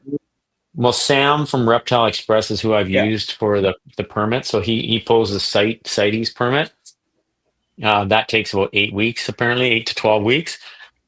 So you got to tell them in advance. So let's pretend you were from Florida and I wanted to buy a snake from you. I'd say, hey, Fatty, I want to buy that snake, but it's now mid-June. The snake's not ready, you said, for another month. So I can't get the snake now till September, October. So we'll figure out the deposit. I'll pay you. Say, hey, are you okay shipping it in September? Yeah, no problem. Sam, I'm getting a snake. Pull the permit. Who's the breeder? It's Fatty. He'll ask you what species is Morelia. Um, what are depending on the locality and stuff, the general weight of the animal.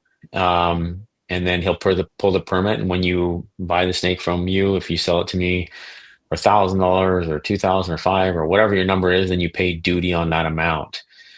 Sam, so you would ship the animal, the snake, to New York. Sam has an office there. He drives from Toronto to New York, picks it up, like with the permit, shows the permit, turns around, drives right back to Watch the Toronto, border with it's interesting. repackages it in his own box and make sure it's nice and secure and right temperature and stuff like that. And then he will ship it to me, in this case in Victoria. If you're in Ottawa, you can drive right to Toronto and pick it up, Yeah. turn around, drive back. And yeah, it's all of the animals showed up in good health. And the breeders that I got them from were all kind enough to send me nice photos and videos the whole time I was waiting for 2 months, 3 months. Patrick Holmes had 5 snakes for me for 5 months. So, That's awesome. and he fed them all. He nido tested them several times. He probed them to figure out what the sex was for the ones that were available to be probed. So he's a great guy. I love that guy, Patrick Yeah. Holmes. He's phenomenal animals too. That's So awesome. That's yeah, awesome. Is Nido a big concern in the chondro community? yeah, for sure it Yeah. is. Yeah, yeah. You want to make sure that before you get it, you get a NITO negative test, and then they usually say they want you to have three. So sometimes they'll test it once, Wow. and they'll test it again in a couple months, and then when you get it shipped to you in Canada, unfortunately for us, there's not many options for us to get NITO testing. University of Guelph apparently does Yeah. it, Yeah. but I've States. heard they're not right now because they take the samples and ship it to the States. And I've had some breeders say that Interesting. American government has seized the samples, been like, well, why would we take a potential virus from Canada into the Right. United States, keep it out, and they've destroyed samples? That's what I've been told. I don't know that. That's what a very reputable breeder told me. So, I don't know what at some point when I breed these snakes, and I've like all mine have been NITO tested when I got them or before I got them. But when I have babies down the road, how am I going to NITO test them if we can't NITO test in Canada? I don't know. Well, if you're not bringing in anything that's, I guess I don't know, but I assume if everything you've brought in has already been tested negative for Nido, Mhm. and you're not bringing in any other species or anything else that Yeah. isn't Nido tested, then you should be. And to my understanding, and I could be wrong on this, but I believe if you were to pair a snake with Nido, Yeah. it doesn't pass genetically. It It doesn't pass to the babies. Yeah. Yeah. Yeah, so Yeah. But I the don't know. problem becomes, and I'm not a super freak when it comes to this, but let's pretend you've NITO tested a snake twice and it had it, and you put it with another snake that definitely didn't have it. This one could pass it to that one when you go to Yes, breed them. Then correct. they go back to their own cages, and then they have babies, which are it's not going to pass to them. But now you might have an animal that got NITO from another animal. Now, there's a whole. I've listened to enough guys talk about NITO and testing them and the quarantine and all the things that you're supposed to do. And I believe it's kind of like COVID. You remember during the COVID time Yeah, where, you might have COVID, you didn't know you had COVID, you had all the symptoms, asymptomatic. Yeah. asymptomatic. There's snakes that are Yes, asymptomatic too, absolutely. that are totally act normal, eat well, drink well, this, that, the other, that asymptomatic that have, I guess, tested for NITO and have tested negative before, and then all of a sudden they're positive, and you've put them with another animal, and you could pass it on. But I think it's kind of like in humans, right? The healthy, I think, survive, right? And I don't want to Yeah. say that. I know a lot of people lost a lot of colonies of snakes from what Don Patterson was telling me during the 2010 through 13 or 12 through 15 or whatever it was like ball pythons were collections were getting put down by people that NIDA was just running rampant through their collections. And so it's definitely a concern in the chondro world. And luckily, everybody I get them from here or from the States has NIDO tested, and it's definitely easier for them. They can take a swab, send it off to RAL or to Fish Heads, and they'll get an answer within 2 days. Yeah. Whereas we don't have that. I don't know why we don't have somebody in Canada that can do it. Like, why is Yeah. the University of Guelph or somebody else not testing and charging? I'm not sure. That's interesting. I'll have to ask around and figure that out. I had heard there was somewhere that could do it, and I did think that University of Guelph was doing it, but Mhm. uh, like to what you were just saying, maybe that's changed since the whole political climate's changed as well. So I'm not Yeah, sure what it is now. Yeah, it's interesting. yeah, That's very yeah, yeah. interesting. No, they're Let incredible me animals. So yeah, Yeah, no, they're awesome. I was just gonna say, let me quickly grab, sure. no, maybe from the same clutch and show you it just to Yeah, compare. yeah, Okay, yeah, yeah. so yeah, I don't record in my reptile room anymore because there's too many. I keep mountain horn dragons as well, and there's too many Oh, paludariums, yeah. water running, and all that. Oh, she shed, or they shed. Oh boy. So, well, first of all, this is the what I Yeah, was yeah, telling you that's about. cool. Yeah, Yeah, so where'd you get that? Did you make that, or you? Beneath the Canopy Exotics, my friend Greg printed Okay. it for me. And so she's on another one, but they're Oh yeah. Do you? Oh yeah, she looks like a good size. That's yeah, a nice. she's That's a nice stripe she's got down the back, the dorsal. It's connected, right? Mine is kind of broken up. it is connected. I'm wondering if it'll stay or kind of disappear as Yeah. Do you she goes through. remember what number in the clutch that one was?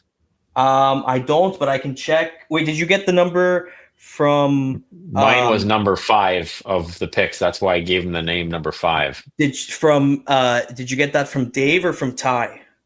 Oh, good question now. I think it was Canadian Mouse Man then, Who right? got okay. So I'll have to check what because there were numbers for sure on um the little cups when I Oh picked yeah, it here up. we go. So. So here's the like number 1, 2, or Oh no, whatever. I did not get to see those pictures. So this is the one I picked was number 5. Okay, cool. Yeah, I mean, I was yeah. unsure between that one and yeah, and you know what? It's tough to pick because then I sent those pictures to Dave Grandy. I'm like, yours looks like yours was number. I mean, based on what you just showed me there, yours looks like number 2. Was this look like the pattern? That does look like the pattern. What about on the That head? Take a look can at I the see? head Zoom in the head. here. That my finger is not food. Oh no, that's not her. That's not okay. No, Okay, a different pattern on the head. Could cool. you forward me Yeah, those pictures at some point? yeah, yeah. That's her. That's the pattern on the head. The pattern's got like the this and the that and the Oh, 2 she's there. moving Yeah, her head. yeah, yeah. Oh yeah. I'm trying to get you to see the head, but Oh yeah, yeah, yeah. Yeah, you right? got the 2 there. Yeah, yeah, yeah, yeah. She's got a nice color to her. I think That's cool. yours was. Let's see. Yours looks like yours was number 3. Cool. Her name is currently I'll say Toast, but I might just call it number three. Toast. Toast, yeah. Toast. Yeah, I'm giving mine all names from Star Wars, so I'll figure out the real names at some point. I've named a couple like Ray and Ahsoka, and yeah, That is hilarious. I don't watch I watched Star some of the Wars. Star Wars, but I wasn't like a big fan of them. But my Yeah, girlfriend is addicted, so the ball pythons, which actually are mostly hers, yeah. we have a Rey, we have an Anakin, we have a Princess Leia, we have Oh so they're yeah, they're all yeah. I named got, I Star got, Wars theme. I got Yeah, to figure out which one's going to be Anakin, and then the Luke Snakewalker one that I got. I figured like I'll name that one Luke if it's a male, Luke. but Yeah, I might have to wait for a while. That one's pretty small, so that's yeah, that's funny. cool. Yeah, Yeah, small yeah. world. So number three, huh? Okay, good to know. I think yours is number 3. Yeah, So you that's can call it, awesome. you can maybe Trey and from Spanish, right? Or Yeah, Trois in yeah. French. Trace. No, no, we're trying to You stay know away from those the French here. Trace. Yeah, yeah, yeah, definitely, definitely. Trey. Trey, yeah. It sounds Yeah. cool too. Yeah, That's no, funny, definitely. yeah. Cool. That's awesome, man. Thank you very much for that. I'm glad that's like you said, small world. It's funny that we ended up with Yeah. Well, clutch there's not many mates. options in Canada, right? And That's that's where also like true. part of me wants to do this to give local Canadians an option that's easier. The challenge is America's got more people that are willing to spend the money, right? So Yes. if you want to get big numbers for a snake, even like that has amazing lineage. Let's say I put a Dave D production together with a Socrates, like, and you want to buy that in the States, you're probably paying 7 to 9 or 7 to 10 per baby. Yeah. American, who in Canada is paying that kind of numbers? Yeah. That's true. Not Not many, many. right? So that's Yeah. why I want to have these bangers, these amazing lineage snakes, and create some of that. And not for money, but I don't want to, I'm not going to lie. Like, obviously, I want to do it for the sake of doing it. But at the same time, if something's worth 5 to 8, why would I sell it for 1,500 or 2,000? Right. Like, I think I paid 1,500 for number 5, Okay. Yeah. right? That's what I Yeah. paid for. Yeah. So yeah. For Canadian. Canadian. Canadian. Yeah. Yes. Yeah. Yeah. That's, Yeah. that's, that's like 1,000 American. What are you getting for 1,000 American right now? A Biak, Right. Right. right? That Yeah. wants to kill you. And and a wild caught probably, right? So Yeah. yeah, like that Biak up there and that one down below were wild caught imports, Right. right? And I was told from gravid females. I don't know if I believe that or not, but I think that's Captive easy for hatched. some. Yeah, captive. Yeah, that's right. Yeah, Yeah. captive born. They don't say captive born and bred, not CBB. It's just CB, It's just CB. right? Yeah. Yeah, Yeah. yeah, yeah, yeah.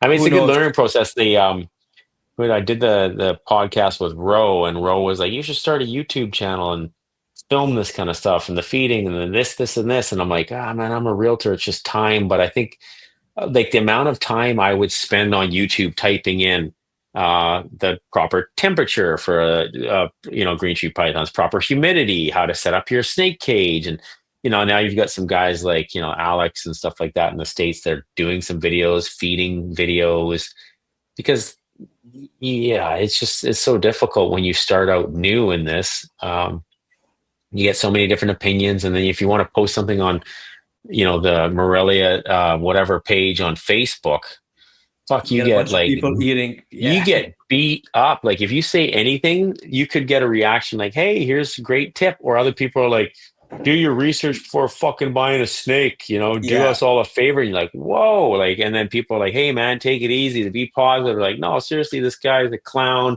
These perches are too big. The temperature's wrong. You're feeding it too small. Everything's humidity's off. Everything's wrong, and you're like, "Shit, do I really want to go on there and ask for help?" I don't engage in Facebook groups for this reason. I just, Yeah. yeah, there's no point. Well, Yeah. you get all the keyboard warriors, right? They're like, Right. "Ah," 100%. you know, Yeah. you're gonna hide behind a keyboard. And in real life, if you said something to somebody like that, it'd be like, "Fuck you, man. I get a life." For real.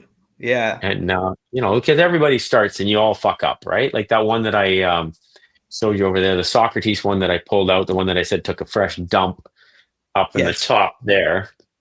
That one I almost killed in the first 3 days of having.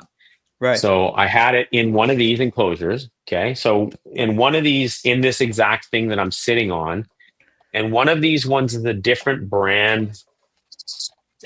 Like let's pretend these ones are all Sterilite. Okay. One of them was not Sterilite. It was a different brand. Oh shit. I think I just broke the chair. One of them was a different brand. Yeah. And I'm not that big, but one of them was a different brand tub. Here it is. Different type of Sterilite. See, look at the difference. Okay. Rounded, right? Yeah. Versus this. Both Sterilite, 6 quart. Well, when I put this thing in this rack that's here, it leaves a gap at the top. Okay. So what I did is I put a shim under the front of it, which To then naturally tilt it up. dropped the back. Well, Right. it dropped I should have put a shim under the whole thing. So that little yellow thing was tiny. And when I put a shim to lift this, it dropped that. So it created a little bit of a gap here. And that thing was tiny, like that little Luke snake walker.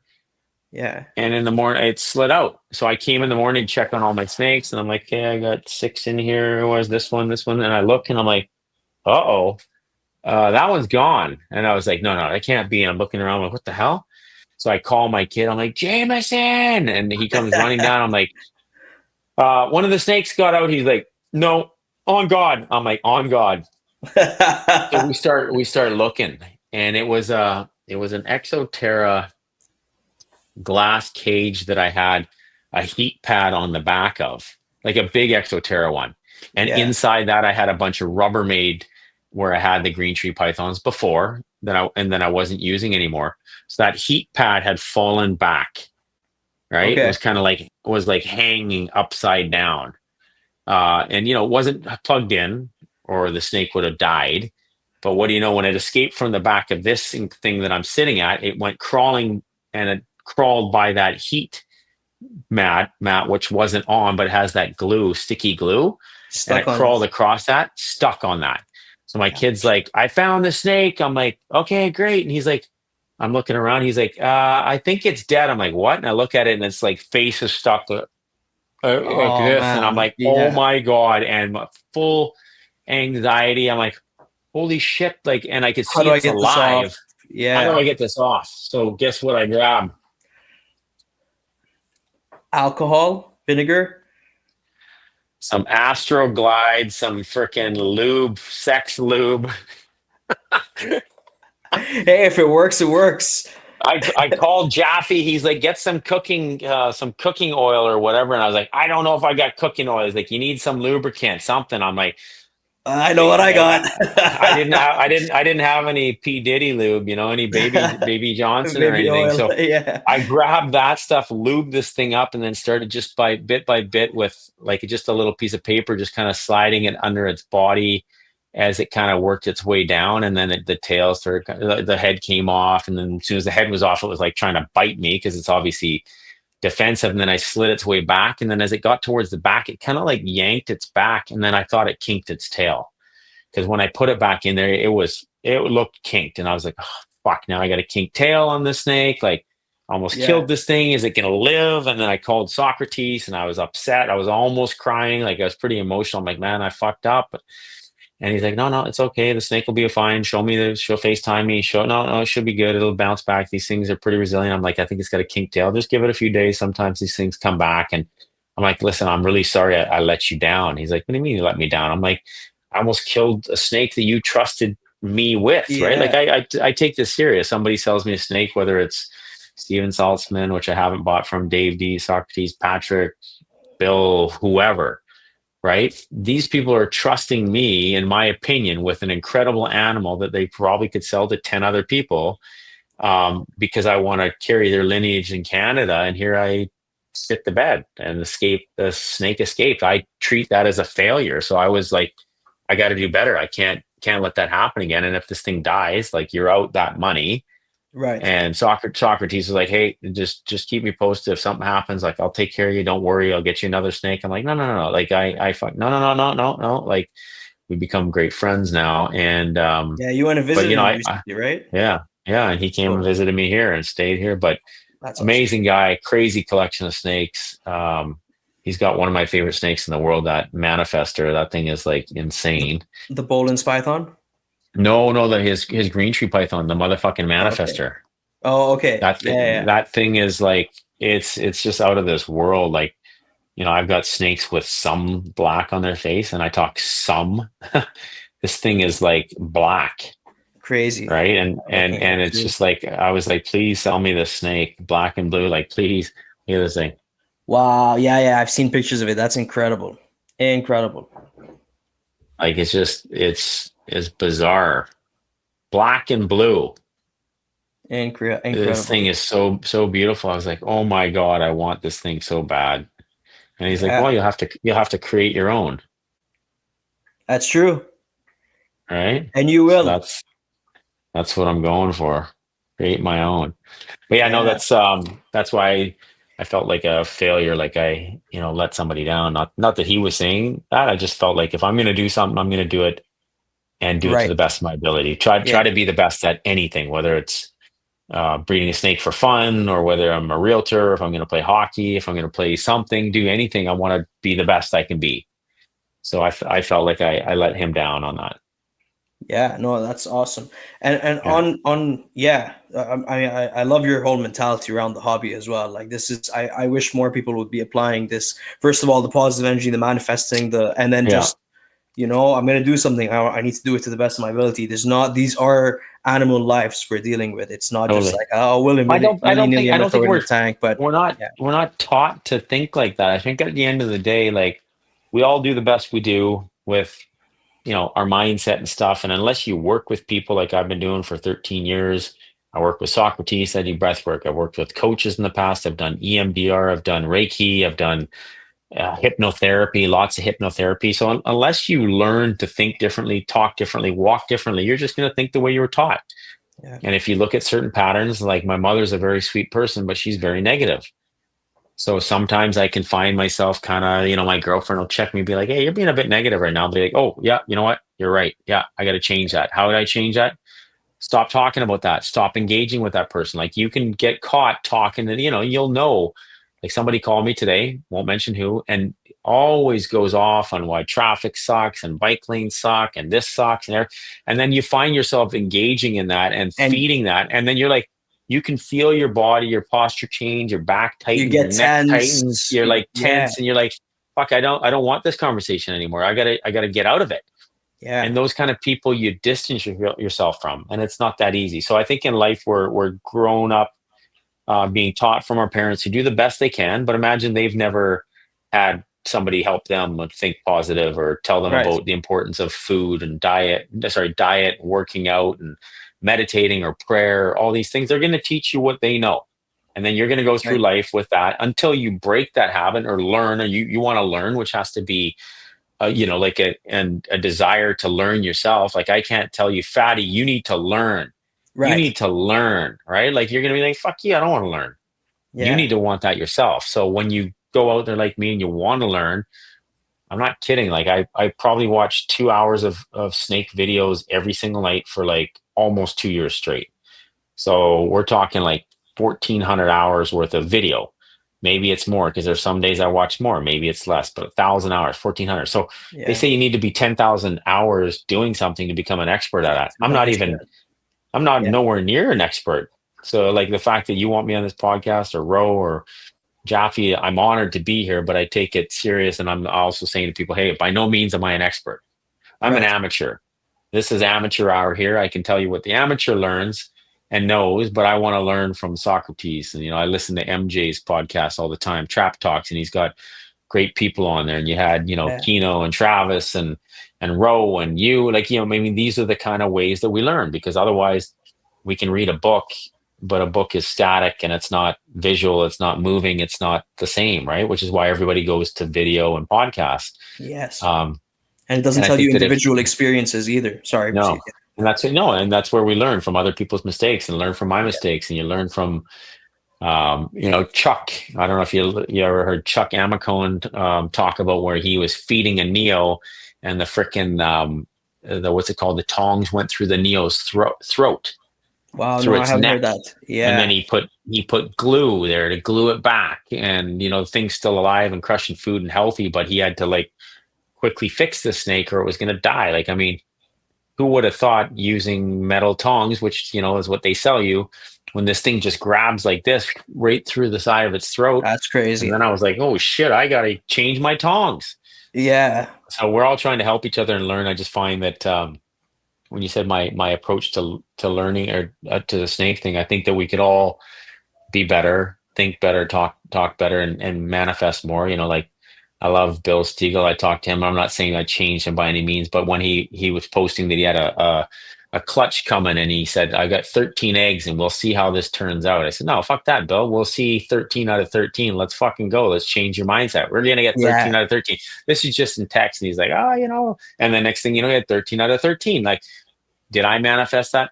Probably not. But I'm just saying, if you go through life believing that the outcome's going to be better, you're going to feel better, this, that, the other. You can't tell me that the outcome's not going to be better than going through life going, well, fuck, I'm probably not going to have snakes this year. I'm probably going to try 10 times I'm probably going to strike out 10 times because the chondro gods are going to fucking check me. Yeah. Versus, hey, I'm going to be positive. I'm going to get 100% clutch success rate. That's what I'm going to do. That's my goal. Maybe you shoot for the stars. Maybe you don't land at the stars, but you're probably going to land higher than if you say, I'm going to fail, Right. right? If you say Right. I'm going to be 100%, maybe you come out and you're 70, 60, 65, 72, 55. But if you say I'm going to fail, I'm going to get 0%, well, you're probably going to get 0%, Right. right? You get what Right. you And ask you have for. negative energy going into it in general, so you don't feel good about Totally. it. And You don't absolutely. feel good about it. I believe that the universe will give the people that are like good people that believe in themselves and this, that, the other, more success than the people that complain and bitch and want to point fingers and poor me and the negativity. And I'm not saying Bill by any means was negative. That wasn't an example about him. It's just, I No, think for that sure. in general, when you hear about people talking about chondros, I'm just saying, hey, instead of saying, let's see what the chondro gods give me and they can be bad, I'm just saying, why can't you just go into it being like, fuck, I'm going to have a clutch. I'm going to have 5 clutches this year and I'm going to have a 90% plus success rate. That's my goal. I'm going to set that, Yeah. right? A lot of things Yeah. can happen, but that I think is a different approach to saying, hey, I'm probably not going to have success.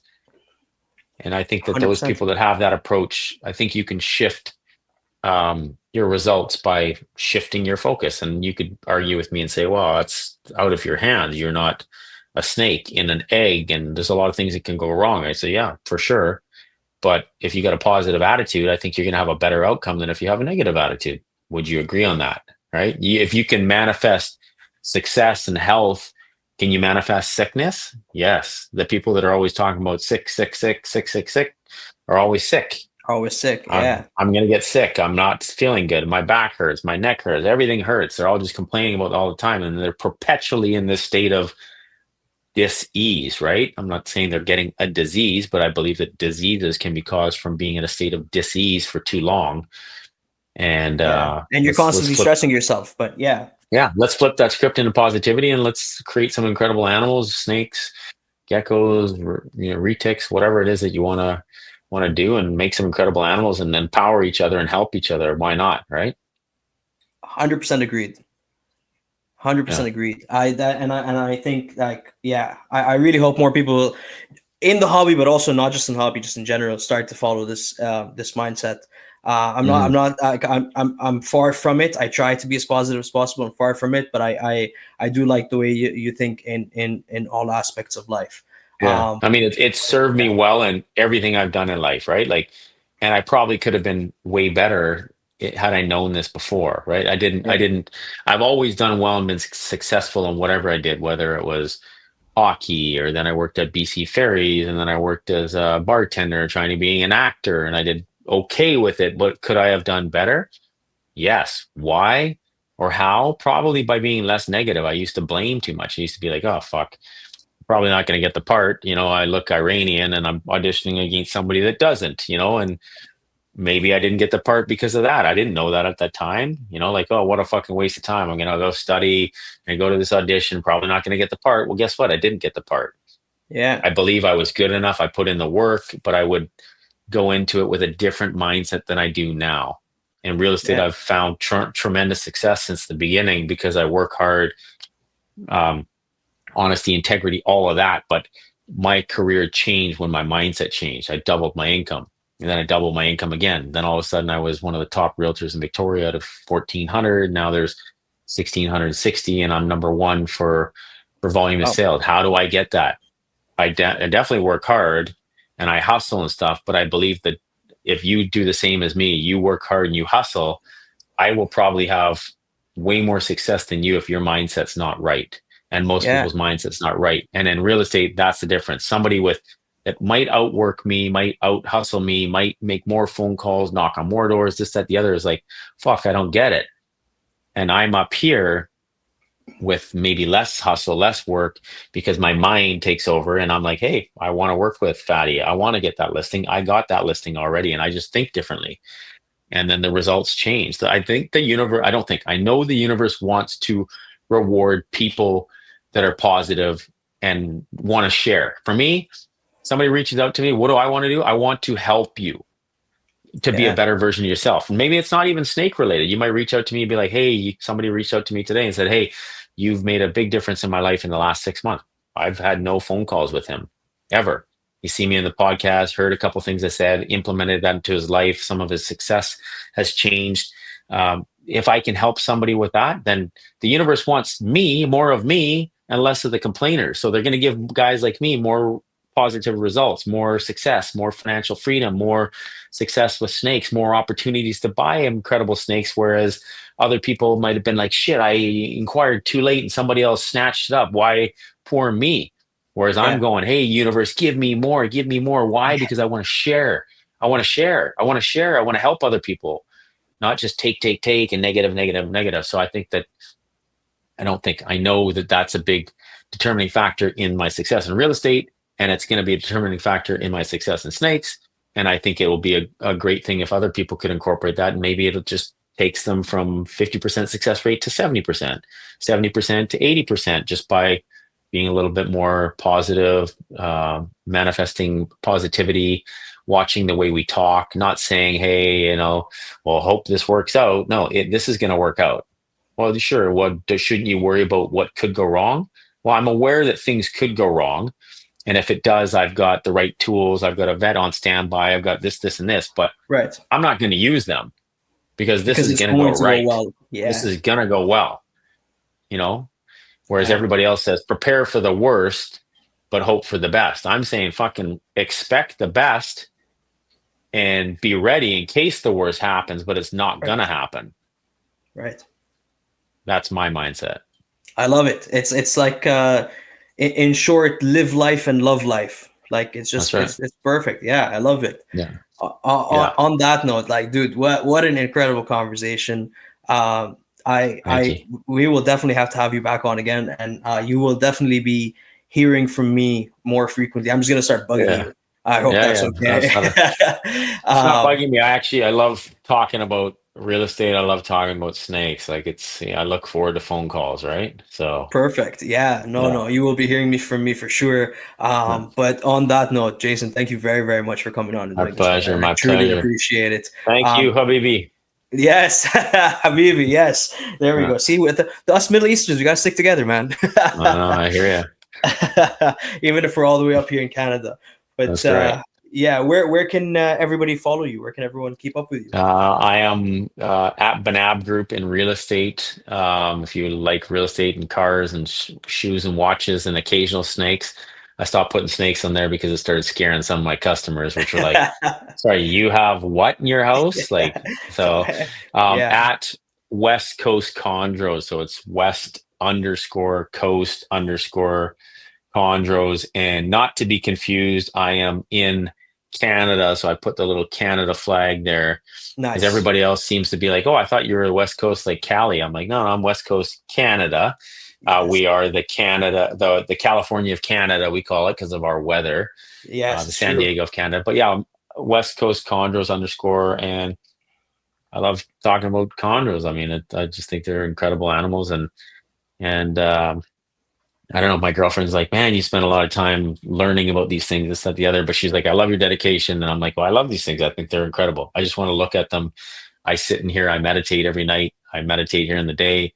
If I don't have appointments out in the field, I'll make my phone calls here. I'll work on the computer here, spray them, watch them, look at them, do nothing other than just kind of be grateful to have these creatures and be surrounded by them. So thank you for having me on here. And thank you, Awesome. everybody that's helped Absolutely. me. Like, Bill Socrates, Patrick Holmes, Garrett, everybody, right? Like all Yeah. these guys. Jaffe, my boy Jaffe, who's helped me more than anybody else. Don Patterson, like lots of great people in this community. Yeah, So, absolutely. Absolutely. I hope to start chatting with more of them as well. But mhm. yeah, no, that's awesome. Both those Instagrams will be in the show notes. Go check them out. Go give Yeah, Jason a follow. thank you. And yeah, this will not be the last you hear of Jason. You will be seeing him again very soon, and maybe very soon with Thank you. Jaffe too. I'll bug Jaffe Yeah, about yeah, coming on as Jaffe. well. But cool, yeah, man, awesome. Thank you very Yeah, much, and thanks. thank you Thanks, very buddy. much everyone for listening. And we'll see you on the next one. Take care.